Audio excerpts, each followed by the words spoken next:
ఒక ప్రాముఖ్యమైన సందేశాన్ని విందాం ప్రియులరా. కష్టకాలములో యెహోవా దేవుడు ఎక్కడా? Where is God in difficult times? కష్టకాలములో యెహోవా దేవుడు ఎక్కడ ఉన్నాడు అన్న ప్రశ్నకు నేను 3 రకాలుగా జవాబులు మీకు ఇస్తాను. నంబర్ 1, కష్టకాలములో యెహోవా దేవుడు తన మాటకు కట్టుబడి ఉన్నాడు. నంబర్ 2, కష్టకాలములో దేవుడు ఎక్కడ ఉన్నాడు? కష్టకాలములో యెహోవా, వినండి, తన క్రియను కొనసాగిస్తూ ఉన్నాడు. యోహాను 10:11 నేను గొర్రెలకు మంచి కాపరిని, మంచి కాపరి గొర్రెలకు తన ప్రాణము పెట్టును. ఇక్కడ కష్టకాలములో యెహోవా దేవుడు తన క్రియను కొనసాగిస్తున్నాడు అంటే, వినండి ప్రియులరా, మరి పాపం కారణంగా రకరకాల శ్రమలు, కష్టాలు, ఇబ్బందులు, అనర్థకాలు, మానసిక రుగ్మతలు, చివరికి కరోనా కూడా వచ్చినప్పుడు దేవుడు ఏం చేస్తున్నాడు? ఈ పరిస్థితుల్లో కూడా తన క్రియను కొనసాగిస్తున్నాడు. That's the beauty. You must understand that. కష్టకాలములో విశ్వాసులను, మానవులను ఆదుకొనుటకు, ఆదరించుటకు, రక్షించుటకు, విడిపించుటకు, కాపాడుటకు, స్వస్థపరచుటకు God is still at work. Where is God? మనం ఏమంటాం? చూపిస్తాను మీకు నేను. God is still at work even during this corona. పాత నిబంధన మనం చూస్తే ప్రియులరా, దేవుని ప్రజల కష్టకాలములో యెహోవా దేవుడు ఎప్పుడూ కూడా జోక్యం చేసుకున్నాడు. ఇశ్రాయేలు ప్రజల కష్టకాలములో యెహోవా దేవుడు ఎప్పుడూ కూడా తన కార్యాన్ని జరిగించి వారిని ఆదుకున్నాడు, వారిని ధైర్యపరిచాడు, వారిని విడుదల చేశాడు, వారిని స్వస్థపరిచాడు, వారిని ప్రేమించాడు, వారిని దీవించాడు in the old testament. But come to the new testament. Amazing stuff. మానవుల కష్టకాలములో ఈ దేవాది యెహోవా దేవుడు యేసుక్రీస్తునందు ఇమ్మానుయేలుగా కష్టకాలములోనికి అవతరించాడు. ఇమ్మానుయేలు అంటే దేవుడు మనకు తోడు, మంచి కాపరిగా అవతరించాడు, ఇమ్మానుయేలుగా అవతరించాడు. కష్టకాలములో దేవుడు ఎక్కడున్నాడు? మనుషుల మధ్యలో ఉన్నాడు. కష్టకాలములో దేవుడు ఎక్కడున్నాడు? విశ్వాసుల మధ్యలో ఉన్నాడు, రక్షణ పొందిన వారి మధ్యలో ఉన్నాడు. నైస్. ఆనాడు యేసు ప్రభు 3.5 సంవత్సరాలు దేవునిగా మనుషుల కష్టకాలములో అనేక రీతులుగా యేసు ప్రభు ఎంతెంత మందిని ఆదుకున్నారు, ఎంతెంత మందిని స్వస్థపరిచారు, ఎంతెంత మందిని విడుదల చేశారు, ఎంతెంత మందిని దీవించారు. Where is God in difficult times? He is right in our midst at that time and even now. ఇంకా అద్భుతమైన సత్యం ఏంటో తెలుసా ప్రియులరా? ఏ పాపము ద్వారా కష్టకాలాలు వస్తున్నాయో ఆ కష్టకాలాలను శాశ్వతంగా విడుదల చేయాలి అని అంటే యేసు ప్రభు భయంకరమైన శ్రమల గుండా వెళ్ళాలి. అదే చేశారు ఆయన శిలువలో. పాపము ద్వారా వచ్చే ప్రతి శ్రమకు శిలువలో ఆయన భరించారు గనుక, అటోన్మెంట్ చేశారు గనుక, భయంకరమైన పాపము నుండి వచ్చే ఈ శ్రమలు, కష్టాలు, ఇబ్బందుల్లో నుండి మానవులను విడిపించుటకు యేసు ప్రభు శిలువ శక్తిని విడుదల చేశారు. నైస్. నీ కష్టకాలములో దేవుడు ఎక్కడ ఉన్నాడు? He is right in midst of you. He is working. ఇక్కడ ఒక మాట మీకు నేను చెప్తాను, వినండి. చాలా మంచి మాట ఇది. ఈ మాటను మనము మనసారా అంగీకరిస్తే టెన్షన్స్ అన్నీ రిలీజ్ అయిపోతాయి. ఏంటో తెలుసా? మన కష్టకాలములో యెహోవా దేవుడు మన జీవితాలను తన కంట్రోల్లో పెట్టుకున్నాడు. ఒక్కసారి ఆలోచించేయండి. ఒక్క క్షణమైన మన జీవితాల మీద యెహోవా దేవుని కంట్రోల్ తప్పితే ఏమవుతుంది? సైతాన్ వచ్చి పీక్కొని ఎత్తుకుపోతాడు, బీభత్సాన్ని సృష్టిస్తాడు. నీ కష్టకాలములో యెహోవా దేవుడు ఎక్కడ ఉన్నాడు? నీ జీవితాలు ఆయన కంట్రోల్లో ఉన్నాయి. ఆయన నీ చుట్టూ ఒక కంచె వేసి ఉన్నాడు. నీ జీవితాన్ని ఆయన కంట్రోల్ చేస్తున్నాడు. ప్రతి క్షణము నడిపిస్తూ ఉన్నాడు. ఎక్కడ ఏం చేయాలో, ఎప్పుడు ఆయన ఆశీర్వదించాలో, ఎప్పుడు విడుదల చేయాలో, he still at work. Where is God in difficult times? Yes, God is in control of our lives. అది మనము అంగీకరిస్తే ఏమవుతుంది ప్రియులరా? టెన్షన్స్ అన్నీ తుస్సుమంటాయి. నా జీవితము దేవుని కంట్రోల్లో లేకపోతేనే భయాలు వస్తాయి. నా జీవితం, నా భర్త, నా భార్య, నా పిల్లలు, నా మనవరాళ్ళు, నా సమస్తము, నా పరిచర్య, నా సంఘము, ఇంకా యేసు ప్రభు కంట్రోల్లో ఉన్నది. He is in control. ఎవరిని దగ్గరికి రానివ్వడంలా, కంచె వేశాడు. ఎంత అద్భుతమైన సత్యాన్ని పరిశుద్ధాత్మ దేవుడు బయలుపరుస్తున్నాడు ప్రియులారా. ఈ కోవిడ్ సంగతి ఒక మాట చెప్తాను వినండి. ఏమడుగుతున్నాం మనం? సరే పాస్టర్ గారు మీరు చెప్పిందంతా బాగానే ఉంది, కానీ మరి కోవిడ్ విషయంలో కూడా దేవుడు తన క్రియను చేస్తున్నాడా? 100%. ఇది అర్థం కావాలి మనకి. ఎందుకు? మనం వినేవన్నీ కూడా చాలా బీభత్సంగా ఉంటాయి. చేయి దాటిపోతున్నది, నష్టమైపోతున్నది, బీభత్సం అయిపోతున్నది, సర్వనాశనం అయిపోతున్నది. వాస్తవమే, no doubt about it. But ఈ బీభత్సములో కూడా దేవుడు తన కార్యాన్ని చేస్తున్నాడా? I would say 100%. ఎలాగో చెప్తున్నాను వినండి. ఈ భూలోకములో ఎంతమంది ఉన్నారో తెలుసా? 8 బిలియన్ పీపుల్ ఉన్నారు. 8 బిలియన్, దాదాపు 7.9 అంటారు కానీ 8 బిలియన్. వీరందరిలో ఈ కరోనాను నుండి అధిక శాతం మందిని దేవుడు ఇప్పటి వరకు కాపాడాడు. God is at work. He is protecting. He has already protected billions of people from this corona. ఇంకోటి, కొంతమందికి మాత్రమే వచ్చిందండి. వచ్చినప్పటికీ వినండి ప్రియులరా, అధిక శాతం మందిని యెహోవా దేవుడు స్వస్థపరిచాడు. ఇప్పటికీ స్వస్థపరుస్తూనే ఉన్నాడు. God is at work.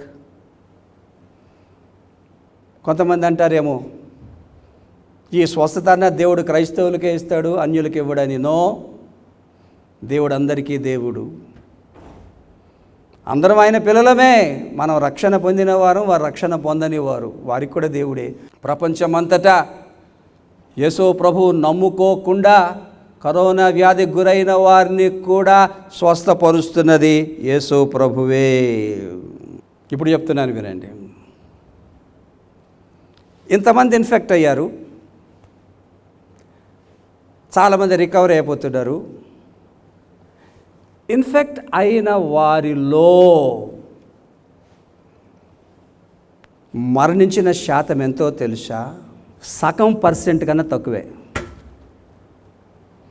Less than 1%. Infect అయిన నంబర్స్ తీసుకొని తత్ఫలితంగా మరణాలు ఎంత అంటే చాలా చాలా చాలా చాలా తక్కువ. Why and how?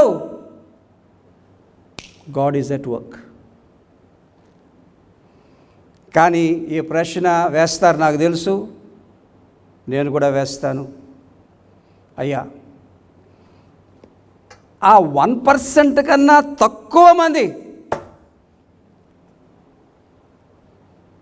వారిని ఎందుకు దేవుడు కాపాడలేడు? తెలియదు.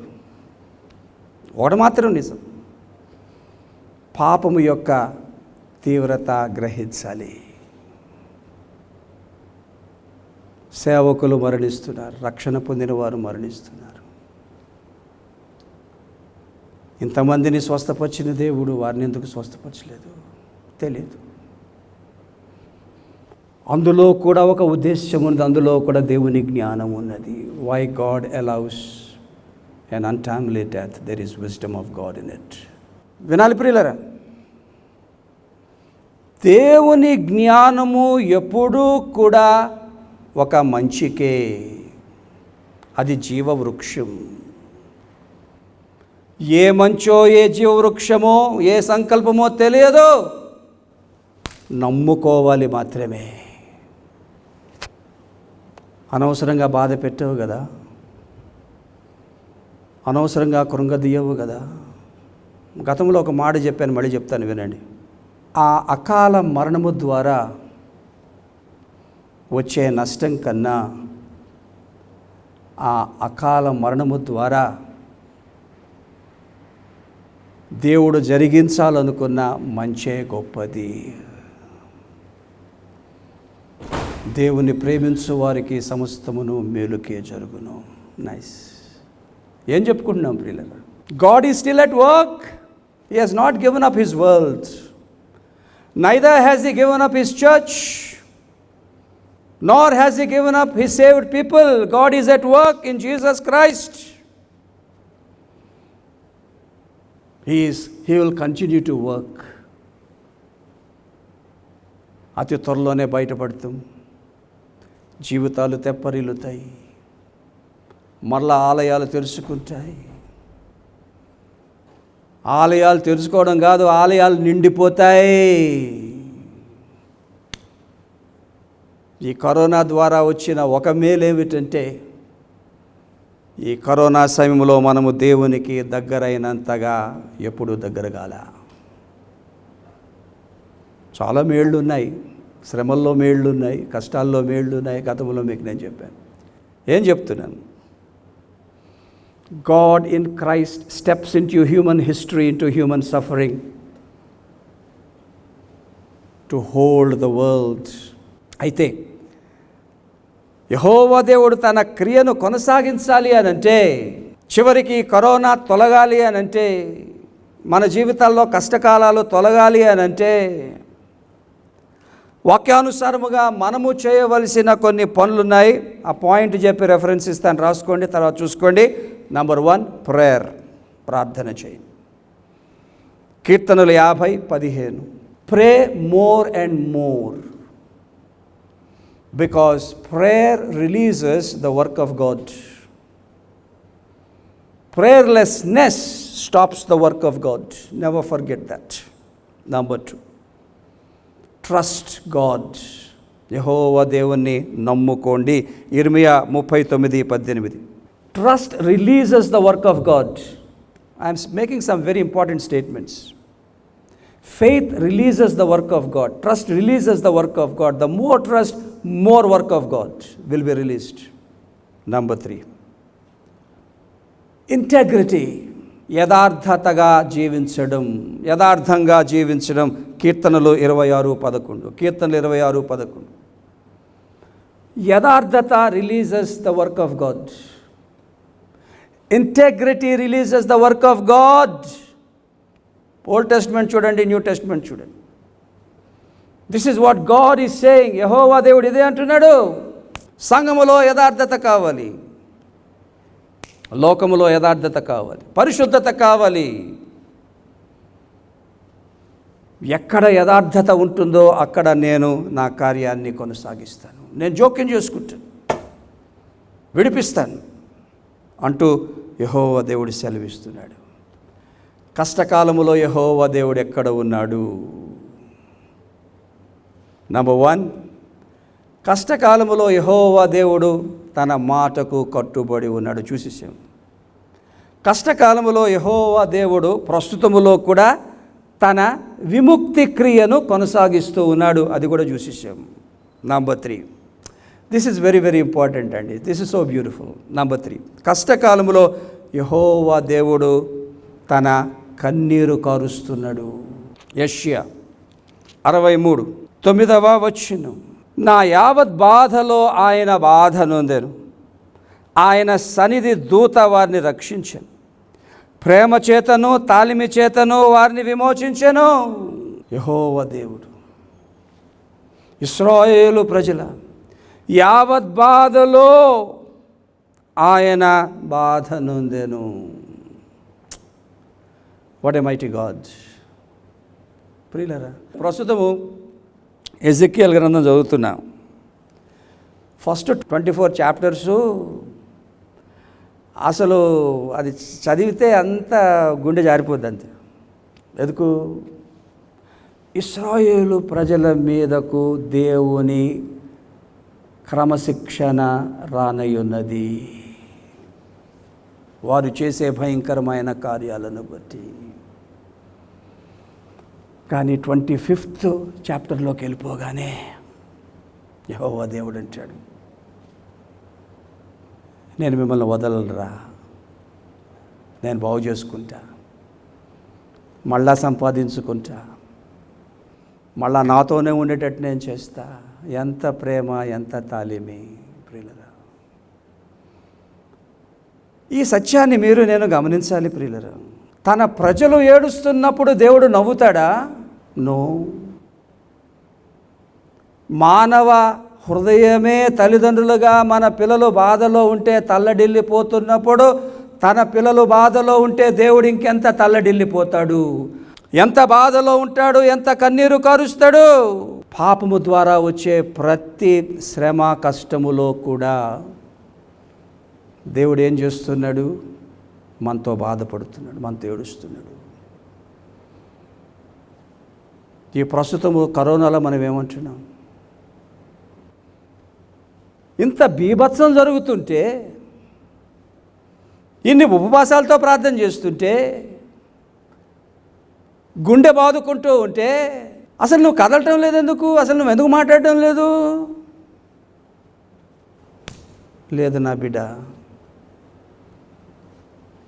మీరు ఏడుస్తున్న దానికన్నా ఈ కరోనాను బట్టి నేనే ఎక్కువగా ఏడుస్తున్నాను. తెలుసా సంగతి మీకు? తప్పు చేస్తే అనర్థకాలు వస్తాయని చెప్పాను మీకు. నేను చేశారు, వచ్చేసింది. వచ్చినప్పుడు నేనేం చేయగలను? నేను కూడా మీతో పాటు ఏడుస్తాను. God is crying with us. 2 మాటలు చెప్తున్నాను, వినండి. చాలా డీప్గా ఉంటుంది ఇది.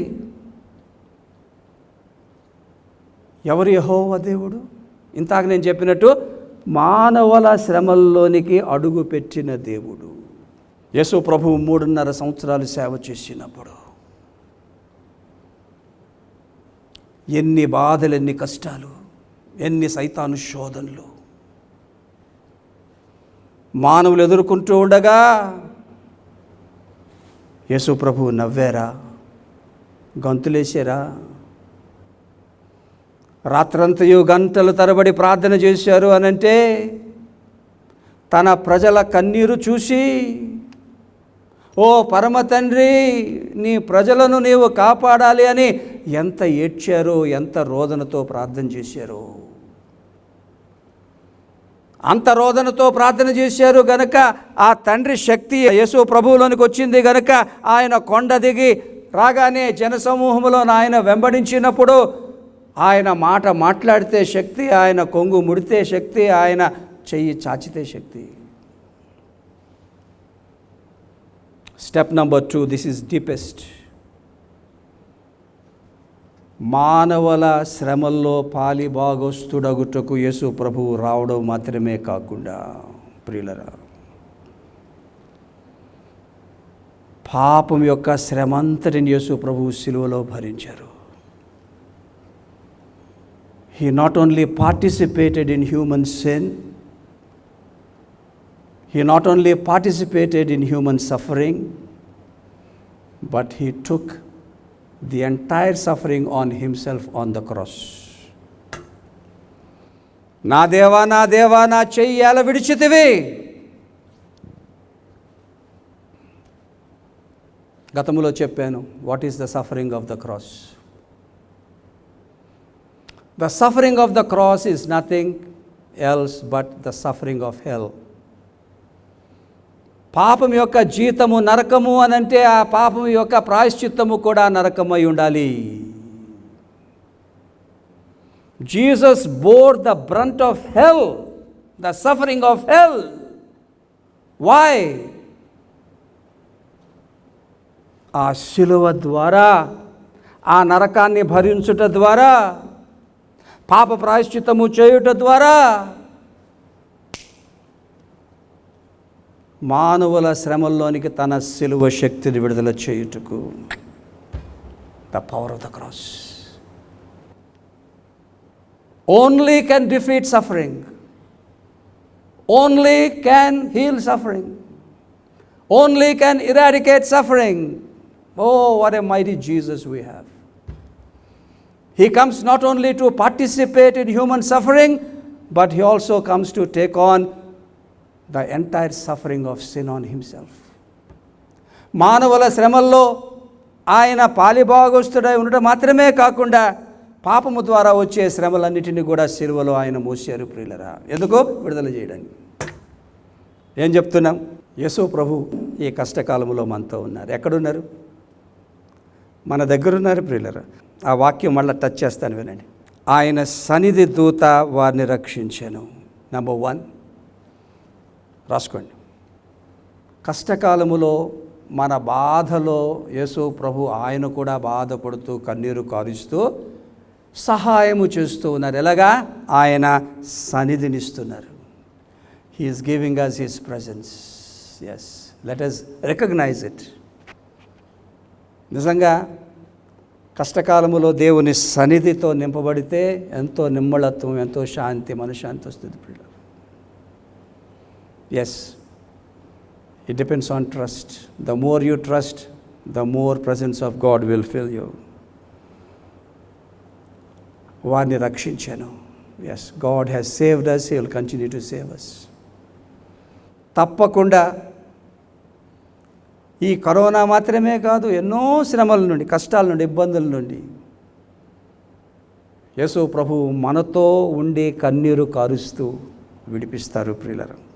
ఒకవైపు తన సన్నిధినిస్తున్నారు, మరోవైపు విముక్తినిస్తారు, మరోవైపు ప్రేమ చేత, అబ్బా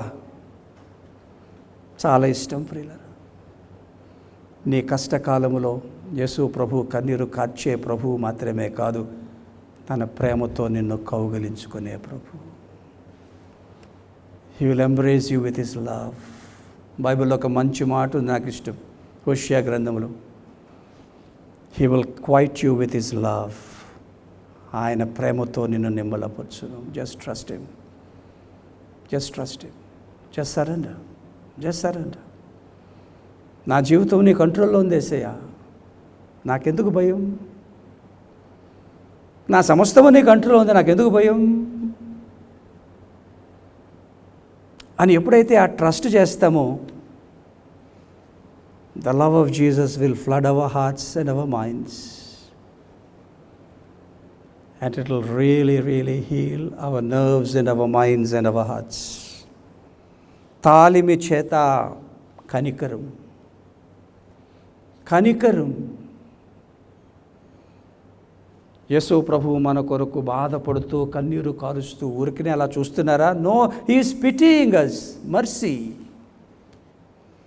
ఆయన కనికరాన్ని చూపించే గొప్ప దేవుడు ప్రియులరా. అంతేకాదు కీర్తనలు 94:19 మీరు చూస్తే ఆదరించే యేసు ప్రభు, హీ విల్ కంఫర్ట్ us. ఆ కన్నిటిలో కూడా మనలను ఆదరించే దేవుడు. Yes, lot of pressures are there in life, stress is there. అసలు బ్రతకడమే దుర్భరం అయిపోతుంది అని అంటే ఈ కరోనా వచ్చి కునికే నక్క మీద తాటికాయ పడినట్టు పడదు. కొబ్బరికాయ, తాటికాయ తట్టుకోలేకపోతున్నాం. బట్ నీ కష్టకాలములో యెహోవా దేవుడు ఎక్కడున్నాడు? నీతో పాటు ఆయన కూడా బాధపడుతున్నాడు, నీతో పాటు ఆయన కూడా ఏడుస్తున్నాడు. కానీ ఆ బాధపడుతూ ఏడుస్తూ తన సన్నిధిని ఇస్తున్నాడు, నిన్ను రక్షిస్తున్నాడు, ప్రేమతో నింపేస్తూ ఉన్నాడు, కనికరాన్ని చూపిస్తున్నాడు. ఆ చివరి మాట వినండి, వారిని విమోచించెను. That's the finality. The deliverance is coming. The deliverance is coming. Amazing deliverance is coming. Not only from this corona. All problems of life. ఈ కరోనా నుండి విమోచన వస్తున్నది, సమస్య నుండి విమోచన వస్తున్నది. నిలువబడదాం, ప్రార్థన చేసుకుందాం. సర్వశక్తి గల మా పరలోకపు తండ్రి, మా రక్షక యేసయ్య, పరిశుద్ధాత్మ యెహోవా దేవా, ప్రపంచమంతటా అడుగుతున్న నిగూఢమైన ప్రశ్నకు, రక్షణ పొందిన మేము అడుగుతున్న నిగూఢమైన ప్రశ్నకు నీ పరిశుద్ధాత్మ ద్వారా మేము వినవలసిన జవాబులిచ్చినందుక నీకు స్తోత్రములు తండ్రి. అవును ప్రభువా, ఇది నీ లోకము, నీ ప్రపంచము, నీ సంఘము, నీ ప్రజలు, నీ సేవకులు. నిన్ను విడువను ఎడబాయునన్న గొప్ప దేవుడవు తండ్రి. అప్పుడప్పుడు మాకు అలాగ అనిపిస్తుంది నాయనా, మమ్మలను క్షమించండి. నీవు ఎక్కడ ఉన్నావు అన్న ప్రశ్న మేము ఎన్నడూ వేయకుండా కృప దయచేయండి తండ్రి. అవును ప్రభువా, ఈ కరోనా ద్వారా గొప్ప పాఠాన్ని లోకానికి నీవు నేర్పిస్తున్నావు. పాపము జాగ్రత్త. మా పిల్లల్ని మేము పెంచున్నప్పుడు, మా మనవలను మనవరాళ్ళు పెంచున్నప్పుడు ఈ పాపాన్ని గూర్చిన సత్యాలునైనా వారికి తెలియచేయుటకు మాకు సహాయం చేయండి. మాకే జ్ఞాపకం చేసుకున్నట్టుకు మాకు సహాయం చేయండి. లోకానికి జ్ఞాపకం చేయుటకు మాకు సహాయం చేయండి. పాప బంధకాల నుండి నైనా నీ సిలువ శక్తి నుండి ప్రతి ఒక్కరిని విడిపించమని ప్రార్థన చేస్తున్నాం. ఈ వాక్యం ఎంతమంది అయితే వినారో ప్రభువా, నీవిచ్చిన మంచి అభయాన్ని బట్టి నీకు స్తోత్రాలనైనా. వారి కష్టాల్లో, నష్టాల్లో, ఇబ్బందుల్లో, వారి ప్రాబ్లమ్స్లో నీ ప్రక్రియ నీవు కొనసాగిస్తున్నందుకై నీకు స్తోత్రములు తండ్రి. ఎవరైతే కరోనాతో బాధపడుతున్నారో వారిని ఇంకనూ స్వస్థపరచండి ప్రభువా. నైనా మరి ఇంకా ఎవరూ మరణించకుండా ప్రభువా నీ ప్రక్రియ కొనసాగించమని ప్రార్థన చేస్తున్నాం. నీవిచ్చిన అధికారాన్ని బట్టి ప్రపంచమంతటా ఉన్న కరోనాని మేము గద్దిస్తూ ఉండగా, మా దేశంలో నుండి గద్దిస్తూ ఉండగా పారద్రోలండి నైనా. ఎక్కడ పడితే అక్కడ దాన్ని హతమార్చండి ప్రభువా. సంపూర్ణముగా కరోనా లేని ప్రపంచముగా మార్చండి. మరల ఊపిరి తీసుకోవాలి, మరల బయటికి రావాలి, మా పనులు మేము చేసుకోవాలి, ఆలయాలు నడిపించాలి, సేవ నడిపించాలి. ముందున్న వైభవం కంటే ఇంకా గొప్ప వైభవాన్ని మాకు దయచేయండి ప్రభువా. నాయన, మేమందరం నీ సన్నిధికి పశ్చాత్తాపంతో వస్తున్నాం. నీ క్షమాపణ కోరుకుంటున్నాం ప్రభువా. మమ్మల్ని క్షమించండి, కడగండి, శుద్ధీకరించండి. నీకు ఇష్టానుసారమైన బిడ్డగా జీవించడానికి సహాయం చేయండి. ఇదిగోనైనా ఎవరైనా కృంగి ఉంటే, బాధలో ఉంటే, దుఃఖంలో ఉంటే, భయంలో ఉంటే, నిరుత్సాహంలో ఉంటే, వ్యాధిలో ఉంటే తండ్రి, వారి బాధలో నీవు పాల్గొంటున్నావయ్యా. నీకు స్తోత్రాలు. నీ దయగల హస్తము చాచండి, నీ సన్నిధిని వారికి ఇవ్వండి. నీ ప్రేమతో వారిని కౌగిలించుకొని నీ కనికరం వారి మీద చూపించండి, విడుదల చేయండి నైనా ప్రభువా. మరి వాక్యం విన్న మేమే కానీ, సేవకులే కానీ, రక్షణ పొందిన వారు ప్రపంచమంతటా మా దేశంలో ఉన్న ప్రతి ఒక్కరిని కూడా నీవు తండ్రిగా కాచి కాపాడి నడిపించి ఆశీర్వదించమని ఈ ప్రార్థన మా ప్రభు అయిన యేసుక్రీస్తు పేరిట అడుగుతున్నాము తండ్రి. ఆమేన్.